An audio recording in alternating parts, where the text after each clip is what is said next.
Jefferson Davis County, Mississippi just keeps getting scarier. February 12, 2018, in the town of Prentiss, Edna Brister, age 69, would be found unalived with multiple to her body, with GS wounds to her abdomen and her back. Welcome to Crimes Among Us. Edna was found behind her home after someone reported her house on fire around 4 p.m. Noticeably, she wasn't suffering from any burns. Her four-door white Chevy was stolen and would later be discovered 3 miles away from the scene in the White Sands community. But she wasn't the first and wouldn't be the last, as 5 people lose their life over a span of 3 months, all unsolved. Just 2 days after Edna was unalived, madness would strike again on Valentine. Authorities find 25-year-old mother of 2, Ashley Otis, pew-pewed during a drive-by on Zion Church Road. It happened around 2 a.m. Authorities described the scene as a shell-riddled road from multiple bullet casings. December 18, 2017, Patrick Hartzog and Stephen Abram, both 21 years old, GUN down at the 400 block of White Rogers Road just before 10 p.m. 2 weeks pass, and then Reginald Hartzog is found with a GS wound, unalived in a burned home on Hartzog-McGee Road. And recently, October 2nd on Clem Road,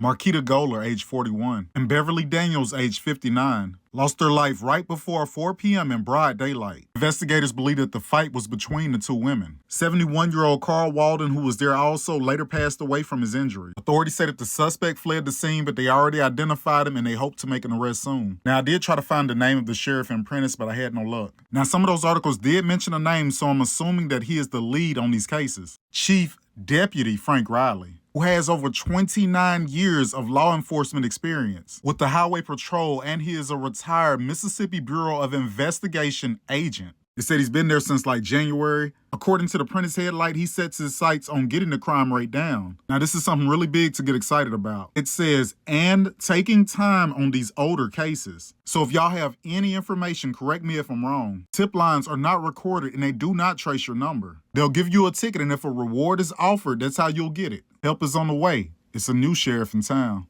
Y'all be safe out there, and remember, there's always crimes among us.